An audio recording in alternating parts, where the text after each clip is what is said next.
You are listening to the Knightline Sports Network, brought to you by Travis Dever and the Dever team, 386-690-1636.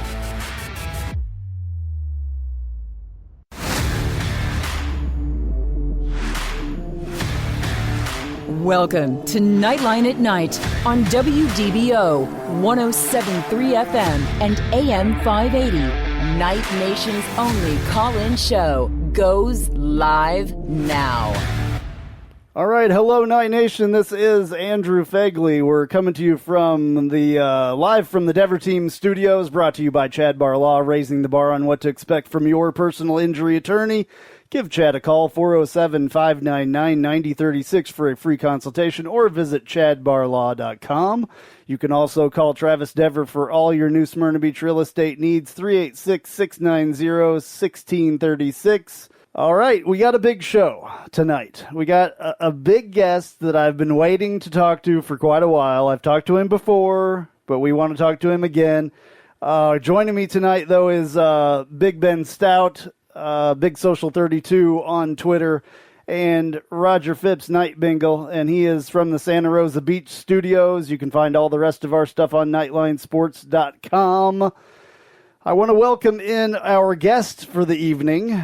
This is a big deal, as far as I'm concerned. McKenzie Milton, arguably UCF's greatest athlete of all time. McKenzie, are you there? Aloha, my friend. Aloha, how's it going? Good, man. How are you? How is Hawaii? I know you've been waiting to get back there, and I'm sure you're glad to be around your family and be at home. Yeah, it's been great. I've been back for about a week. It's been good. It's been good to, hit the reset button a little and, like I said, just be around family again. Absolutely. All right. Well, I wanted to start with congratulating you on your committing to finish your college career at the University of Florida State. That's exciting. It's a little different for all of us in Night Nation, but what was it about FSU that made you want to go there and finish your career there? The first thing, just, Florida State, just the notoriety and, the history behind that program. And, the teams I'll get to play next year, Clemson, Miami, Florida, Notre Dame, those are all big-time games. And, I'd love to have that kind of competition.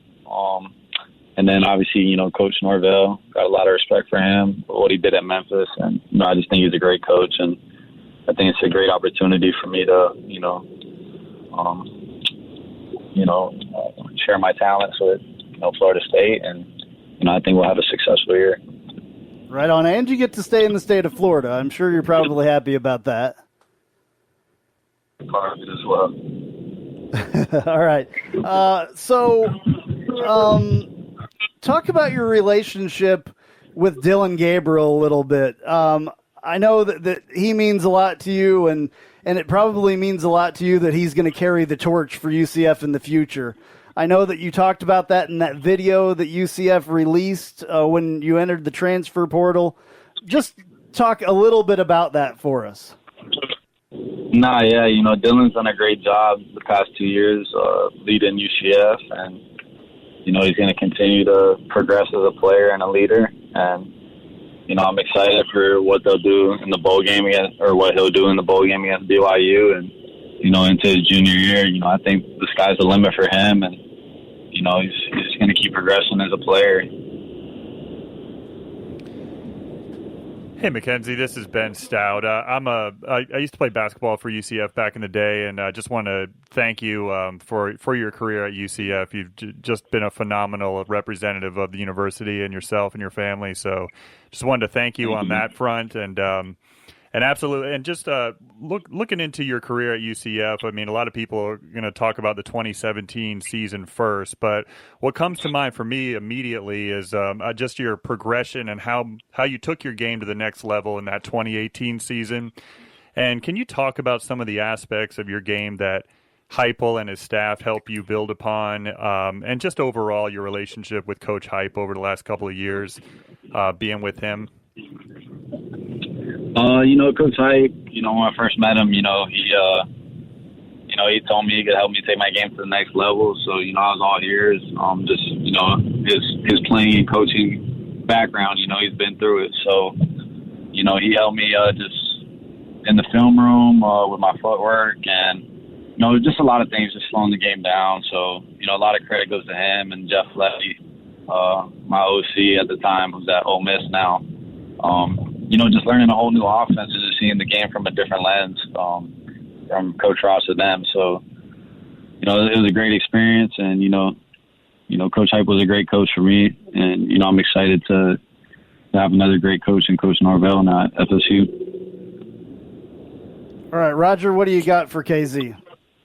Hey, KZ, I'll echo everything that Ben said about thanking you for your career here. And not only were you an ambassador on the field, but off the field. I know we spent some time in line with my kids, and you were always there until everybody got their autographs taken. So thank you for that.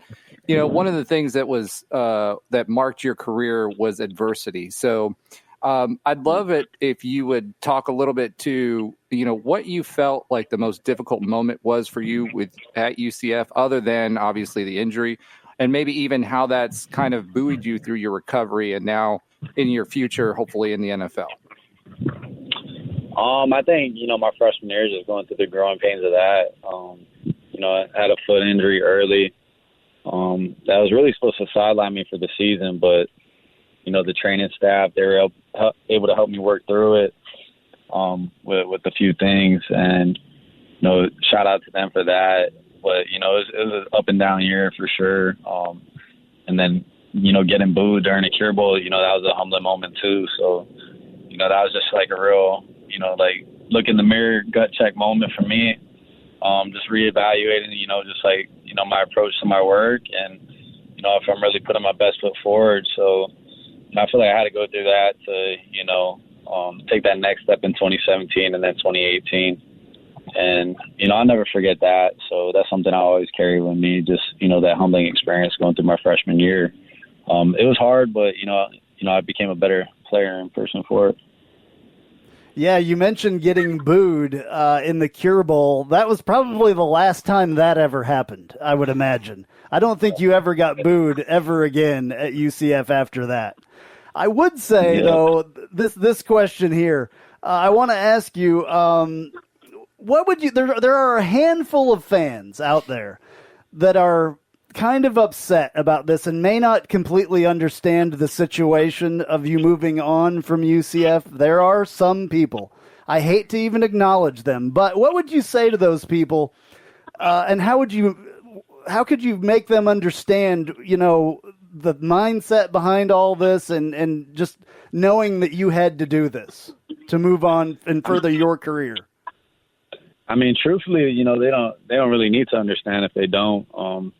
Everybody's entitled to their own opinion. They can be, for the most part, the support was, pretty good from what I've seen. But, just I had to do what was best for me. And, I feel like I owed it to myself. Going through this process the past 2 years of being injured to, give myself the best opportunity to start and, get a chance to be drafted. And, I didn't feel like UCF was that for me anymore. So, I feel like FSU gives me that opportunity. And, like I said, I'm be able to open up with Notre Dame our first game back. And, that's something that really excites me. So it's nothing against those people or anything like that. But, they don't necessarily have to understand where I'm coming from. I feel like I kind of owed it to myself to be a little selfish in that aspect, to do what's best for me. And, like I said, think about it more logically than emotionally, because I love UCF. I love everything, they've done for me and what I've done there. But at the end of the day, I did my 5 years. I got my degree, and, it's just time to turn the page for me and the next chapter in my life and my playing career.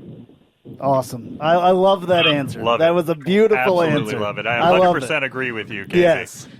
I think we all agree with you. And like I said, there's some, but it doesn't matter. And you're right. It doesn't matter what they think, because you have gone through so much to deal with the injury and everything else, being way far from home, and to be able to get through all of that says a lot about you as a man. not only a football player, but a man, and then making this decision to do this says even more about you as a man. And you've got to look out for number one. And a lot of people forget, just because you're an athlete and you have a bunch of fans, it doesn't mean that's your number one priority. Your fans cannot be your number one priority. You have to be your number one priority. Ben's got another one here, I believe. Yeah, well, I'm sure you're going to make a lot more fans up there in Tallahassee, and you're certainly going to hold on to the ones here down in Orlando and all the Knights fans across the nation. But I know that during your kind of announcement of entering the transfer portal, and of course talking with Coach Norvell, you couldn't make an actual visit to FSU. But have you been to Tallahassee before? Have you experienced a game day in Doak Campbell, maybe when you were a kid or at a bye week or something? Have you ever been to Tallahassee before to see FSU?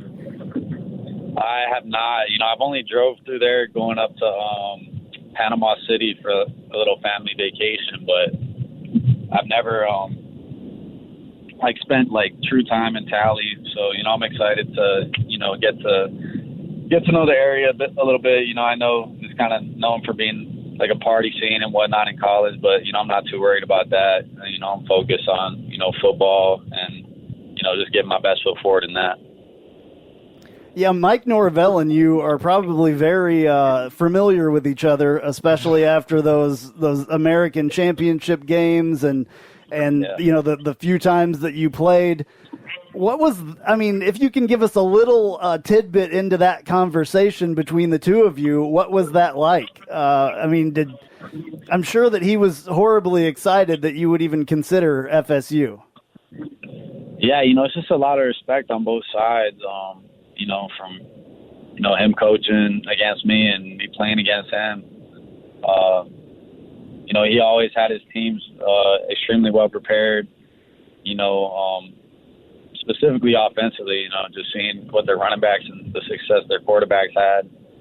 I know that, they can get things done, and, just a lot of respect there on both sides. And, I was excited about the opportunity. That's why it didn't take long for me to decide. I just thought it was a great opportunity, like I said, playing against top-notch competition and staying in Florida where there's going to be great athletes surrounded by me. So I'm just excited about it. Roger, you got another one for KZ? Yeah, absolutely. KZ, kind of talking about turning the page and taking that forward. When your playing days are over and you look back at your college career, you've said that you wanted to potentially be a coach one day, and we all feel like you'd be a great coach one way or the other. Do you think that you'll ever find your way back to UCF as a coach? I would love to. I know my legacy, will be cemented at UCF. No matter what happens at FSU this next year, whether we have a great season or not, I know that's where my legacy's at, and that's where it started. And I'd love to make my way back there eventually. Being at FSU, it's a 1-year deal, and I'm all in with it. But like I said, last week, I'm always going to bleed black and gold. I love UCF, and I always will. All right, our producer Sam is also part of the Knightline Sports Network as well, and he has a question for you. He went to UCF as well and watched you play a bunch. Go ahead, Sam. Yeah, McKenzie, thanks so much for coming on and talking to us. But one thing that stood out to me is that you made this decision, and one of the reasons you put out in that video was the next step is looking forward to the NFL. What do you think, other than the notoriety of FSU and, like you mentioned, playing Notre Dame in that first game, what specific parts of your game do you think are gonna take the leap that you need to take to make it to the next level under Mike Norvell in that FSU offense? I think just learning from, Coach Hype and those guys the past 2 years, I'm sharper mentally than I ever have been. And, getting to run the scout team a little bit this past year, kind of got my feet wet a little again.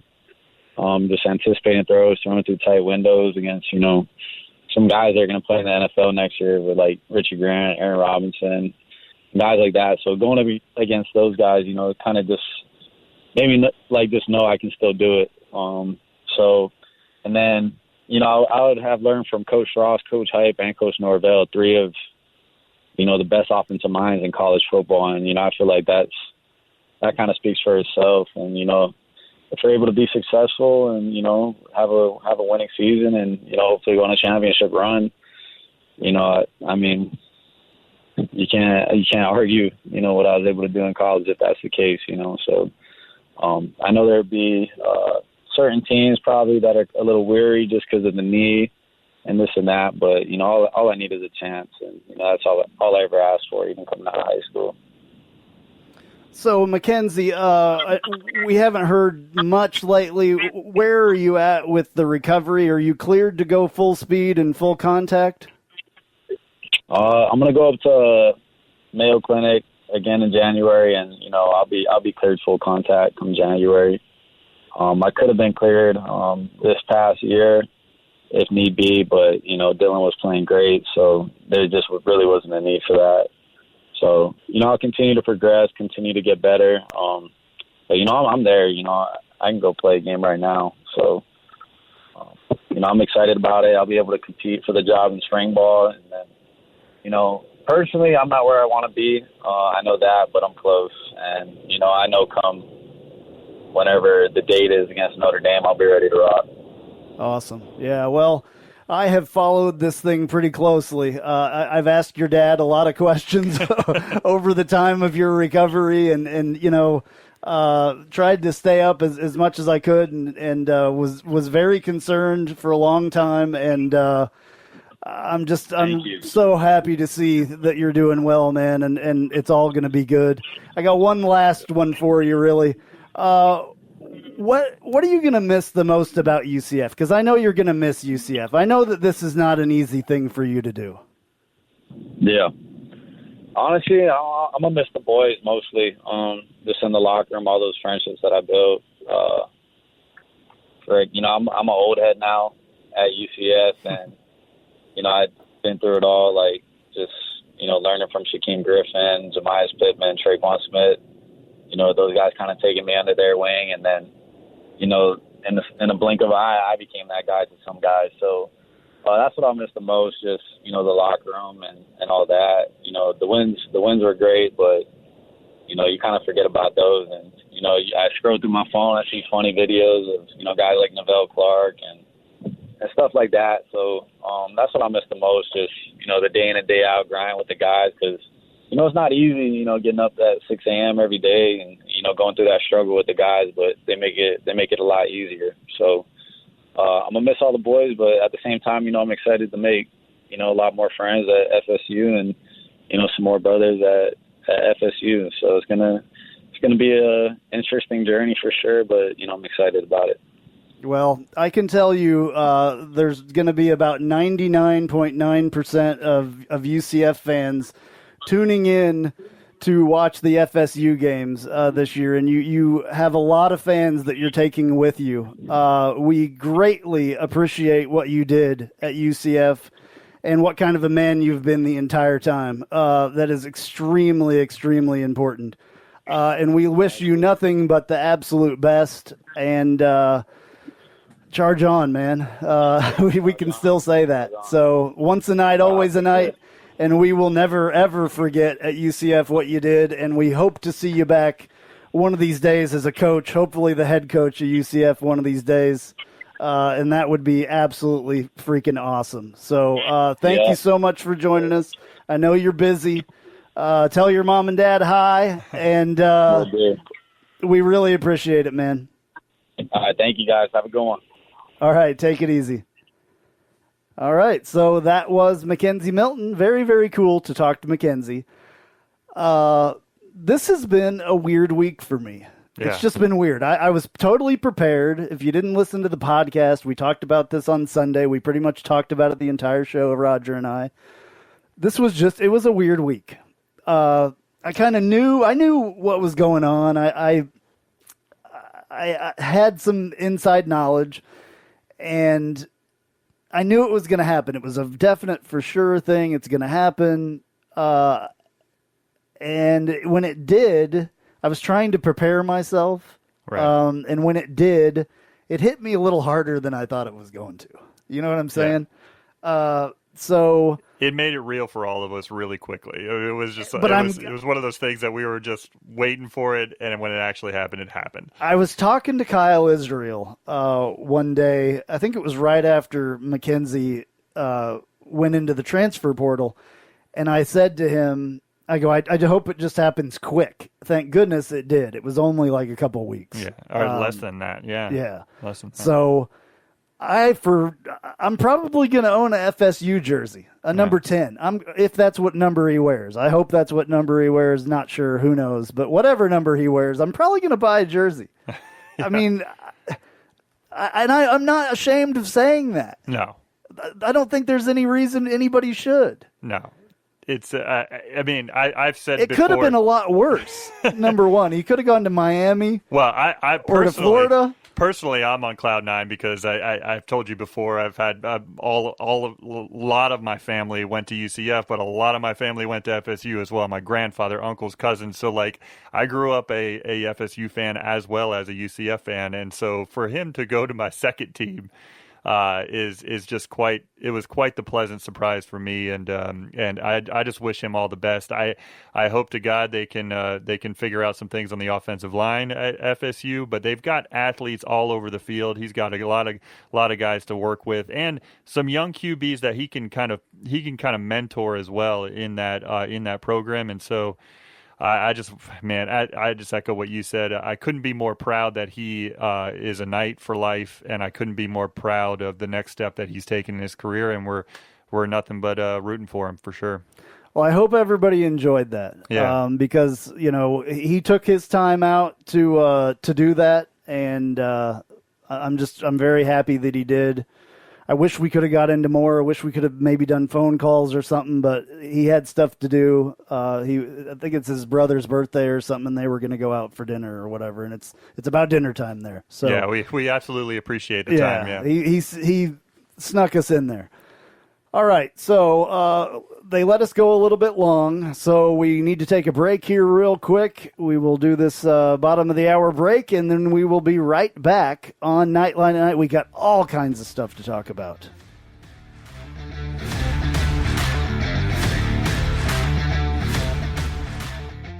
Hey, this is Travis Dever, Kai's Real Estate, the Dever team, New Smyrna Beach. Your source for real estate and everything else, New Smyrna Beach. Proud sponsor of Knightline. Call me anytime at 386-690-1636. That's 386-690-1636. Let me show you my hometown, New Smyrna Beach, UCF's favorite beach. Go Knights and charge on. An auto accident can change your life forever. At Chad Barr Law, we are raising the bar on what to expect from your personal injury attorney. Hi, I'm Chad Barr, and I want you to know that our entire team is dedicated to providing you with the representation you deserve in your greatest time of need. If you or a loved one have been injured in an auto accident, call 407-599-9036 for a free consultation or visit chadbarlaw.com. At Chad Barr Law, our clients come to us in need and leave as family. Offices, Altamont Springs.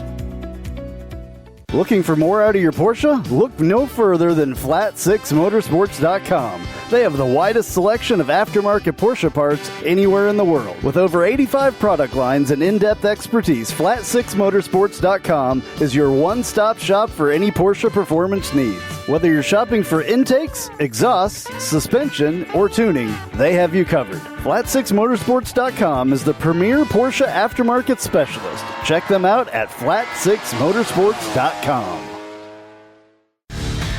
And now, back to Knightline at Night on WDBO 107.3 FM and AM 580. Call now at 844-580-9326. All right, back on Knightline at Night. I am Andrew Phegley. We're live from the Dever Team Studios, brought to you by Chad Barr Law. Raising the bar on what to expect from your personal injury attorney. Give Chad a call, 407-599-9036 for a free consultation, or visit chadbarlaw.com. You can call Travis Dever for all your New Smyrna Beach real estate needs, 386-690-1636. And we're taking your calls. You can call 844-580-9326, 844-580-WDBO.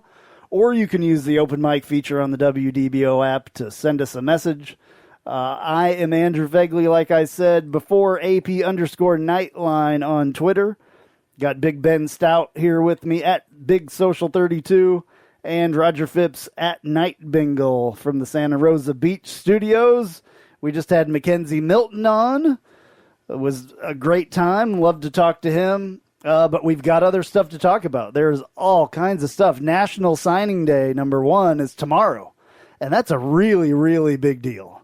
So there's all kinds of stuff to talk about that. I'm sure Roger has something with National Signing Day. What are you excited about, Roger? Well, I'm excited about Mikey Keene, #1. He finished out his season in Arizona in the championship game for Arizona. He plays a high-level division. The highest level division actually plays nationally, so I'm excited about him. Looks like we're going to get better at our defensive line position and our interior line. So defensive tackle, defensive line is something that we've been really, really screaming for a little bit of an improvement. And it looks like we've got some size coming in with some great people there. And we've got some great receivers. So I look for us to close this class pretty strong. We've got a couple defensive linemen that we're really high on, and it seems like we've got a good line on. So I expect some surprise signings that most people don't know about unless you're really, truly following recruiting. And I expect our front defensive line to get better, and we need that in the type of defense that we're playing. So really excited about getting some of what we need to be the better team. Yeah, it's going to be interesting. One of the things that I wanted to ask Brandon last week when we had him on the show is because of all the craziness of this year, are there going to be some athletes that are going to be a little bit gun shy as far as they're not going to commit on this new National Signing Day? The early signing day has now turned into the big one, right? It used to be later on a couple months from now, but certainly the big signing day should still be tomorrow, but it'll be interesting to see if anybody holds back. But you mentioned that defensive tackle position, and it wasn't there, and it escapes me. I don't have it up on my screen. There's a kid that was committed to LSU, and he's got a ton of different offers, and he wound up decommitting to LSU very recently, and I heard that he's on top of we're on top of his list. Do you recall his name, Roger? I apologize if I'm putting you on the spot here. I don't recall his name off the top of my head, but I know who you're talking about. He's one that's on there. We had a recent commitment on D-line, strong defensive end, Lawrence, 6'4", 255. So he's looking to be grown into a defensive tackle as well. I don't recall that kid's name, but there's 2 or 3 of them that are out there that we're really, really high on. Yeah, we certainly need some help on that D-line for sure. All right, so yeah, a lot of defensive linemen. Obviously, we're going to have. I was trying to get to our commitment list here. I'm trying to get to it online. I was looking something else up, of course. I'm sitting in front of this computer, and I have to look stuff up while we're talking. I want to give a shout-out to Seminole High School, by the way, in Orlando or in Sanford. They're playing this Friday night in the state football final. They're playing against Osceola in Tallahassee. That's going to be big. I hope that that Knowles, the Seminole Knowles from Sanford, Florida, can win up there. That would be really awesome. Yeah, we've obviously had some great players. Gabe Davis from there, Jordan Davis, his brother, which we haven't seen play yet because he's been injured. Bam Moore from there. I'm sure numerous others over the years, and I'm sure that there will be more. Yeah. Dr. Rodriguez, who is the principal there at Seminole High School, is a UCF graduate and a huge Knights fan and a huge supporter of UCF football and obviously the football at his school. So, and he takes it very seriously, and that is a serious football program in the state of Florida. So I think that they will be producing athletes, hopefully, that UCF can get a hold of for a long time. For sure. We seem to have a pipeline there, and hopefully we can keep it going. Yeah, I don't know if we have one this year in the list, but I hope we will in the future. I know that I've seen some guys. A little bit of news about the recruiting thing. Xavier Franks decommitted again, I guess. He had committed, and then he broke his commitment at one point, and now he's not committed again. He will not be signing tomorrow. Wide receiver from Mississippi, I believe, is where he was from. So that's kind of a different one that we were kind of looking forward to having him. I know a lot of people were excited about him, but that will not be happening. So the latest commit, Malachi Lawrence. I don't know if you guys were talking about him at all. 6'4", 255 out of Louisville, Kentucky D end. I watched his tape the other night, and he really gets to the ball carrier. Good. I don't care where you're at on the field. This guy, for a defensive end, has a lot of speed. So I know that that's what they're looking at. He can get a little bit bigger than 255, and he will be a monster on the end. He stands up, and in high school he stood up a lot more than he was ever down. And, man, did he knows automatically how to get around the end. So that could really help. We saw all during the season that we could obviously do something to get a little bit more pressure on the quarterback. Yeah, certainly Randy Shannon's defense relies on getting pressure on the quarterback, speeding the quarterback up, and try to get those turnovers. So the more pressure we can get from the defensive line is needed. Yeah, quite a bit. 3 defensive linemen on the list from Rivals on UCFsports.com. So far, there's probably going to be more. 3. I messed this up the other night on the podcast too. I said there were like 7, and I was counting the defensive backs for some reason. I don't know why. I was just looking at D. So Ben, just to update you, was Anthony Hundley that we were thinking about. Thank you. Yeah, he's a defensive tackle from LSU that recently decommitted, but it's looking really good for us. Yeah. And he's a guy that had a bunch, along with Lawrence, who you just mentioned, Andrew. I mean, both of those guys had a pretty strong offer list as far as I saw earlier this week. So it'd be exciting if we can add all 3 of the defensive linemen that you talked about. Well, you guys were talking about Mikey Keene earlier. He had a very interesting list. Number 1, he had Harvard on there, and Penn. And also Tulane, which is, I mean, they're in our conference, but it's a good you got to be smart to go there. A lot of these schools, so he is a very smart kid. Obviously, if you get any of the Ivy League schools, it really doesn't matter if you can play football or not. If you're going to one of those schools, right? I mean, it's not super competitive football in the Ivy League anyway, but you're going there because you have the mind to do it. There was one guy I was looking at. I think it may have been, was it this Malachi Lawrence guy? There was yes, it was actually. Okay, so this says something about his character as well. If you look at his list, Malachi Lawrence that we were just talking about from Louisville, Kentucky, the defensive end, he has Air Force, Army, and Navy. Mm-hmm. That says something to me. If I'm just looking at a list, it tells me about a guy. Sure. Because if the service academies, all of them are offering you, that means, you're a stand-up dude. You know what I'm saying? Not only a stand-up dude, but probably coming here ready to work. Like yes. He doesn't shy away from a good work ethic, I imagine, those schools are looking he had at a great list. I mean, UCF, Air Force, Akron, Ball State, Boston College, Bowling Green, some smaller ones, Eastern Kentucky, FIU, Southeast Missouri State, never a chance, Tennessee, Tulane, Washington State, and Western Michigan.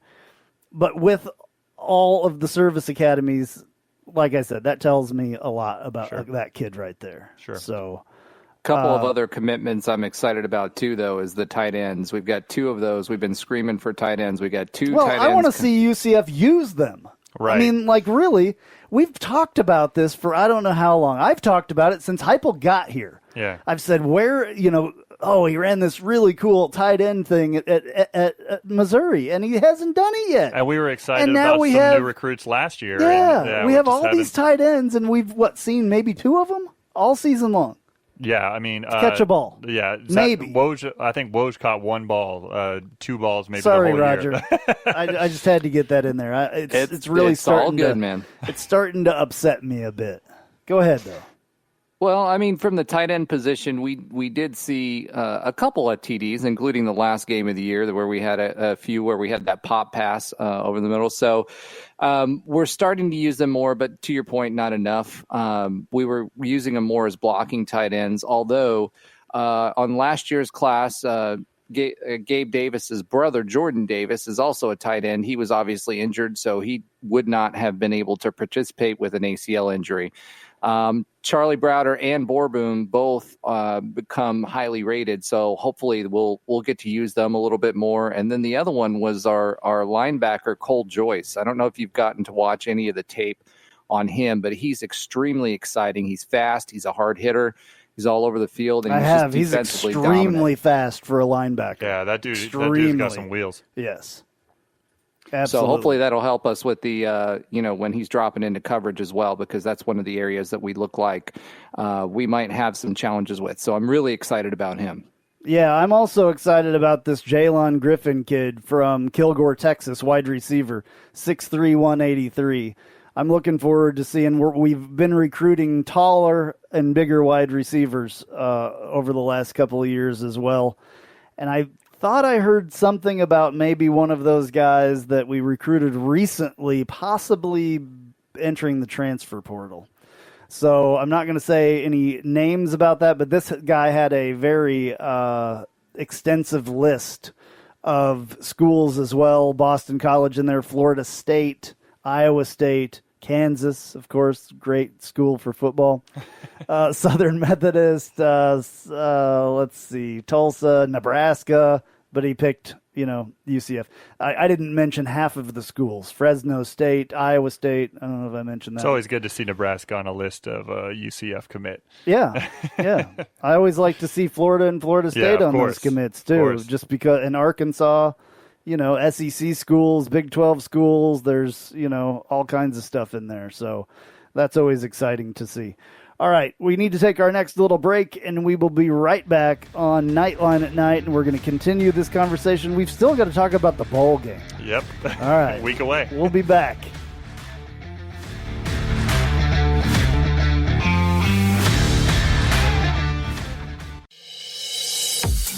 I'm Jeff Allen. Join me each and every week on the Knightline Sports Network for the AAC Report. We bring you in-depth coverage of each school in football, basketball, baseball, softball, soccer, golf, tennis, and more, as well as bring you insider interviews and focus in on the biggest games and news of the week. That's all right here each week on the AAC Report, only on the Knightline Sports Network.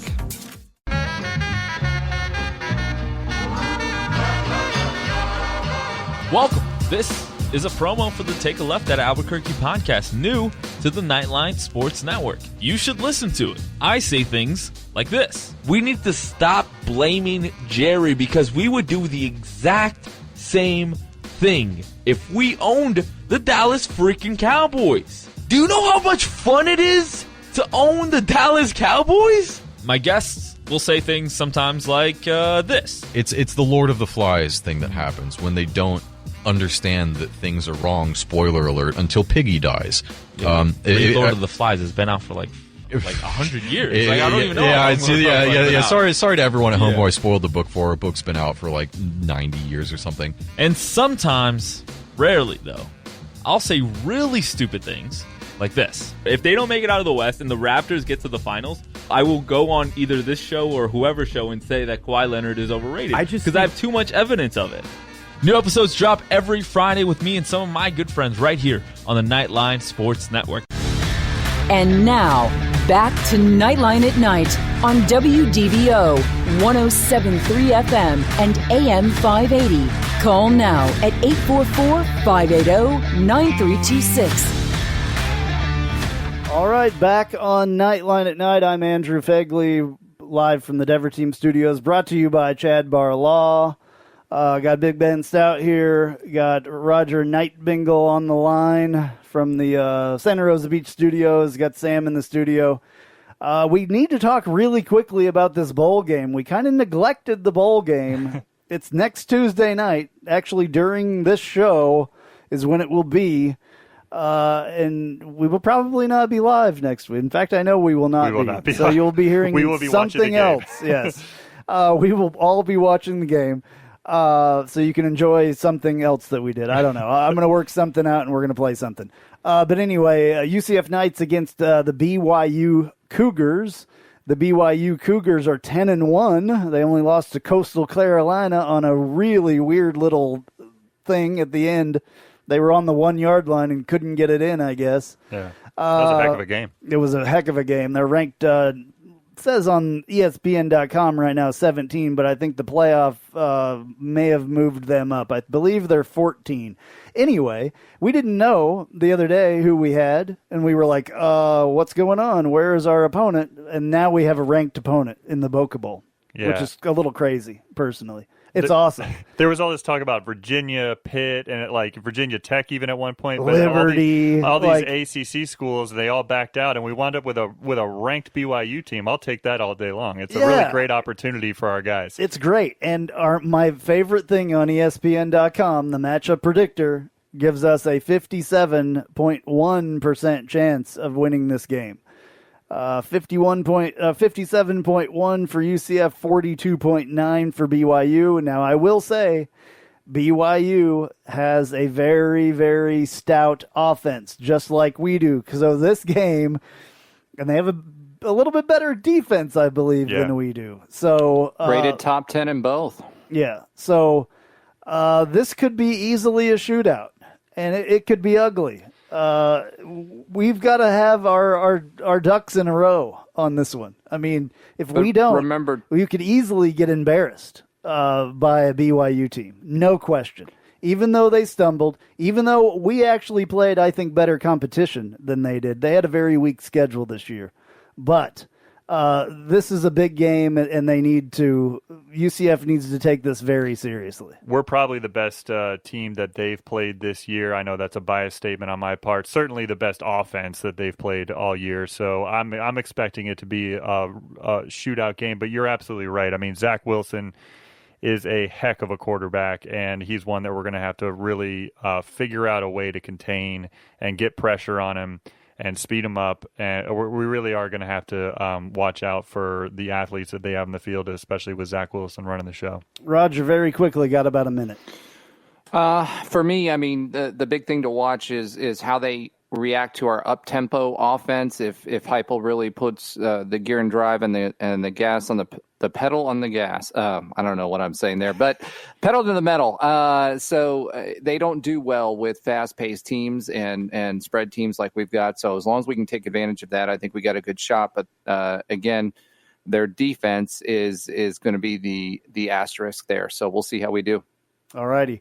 Well, Roger and I will have a little bit more of a preview coming Sunday night, early Monday morning is when you'll get it on podcast, anywhere you find podcasts, the Knightline Sports Network. The show is called Knightline, knightlinesports.com. You can find it as well. And we'll talk a lot about the bowl game on that show because we'll talk about our players that we got tomorrow and National Signing Day, and we'll talk about the bowl game. So that's going to pretty much do it for us tonight. Thank you very much to McKenzie Milton, obviously. Thank you to Ben, Roger, Sam. We will see you next week. Or we won't see you next week. We'll see you the next time. Go Knights and charge on.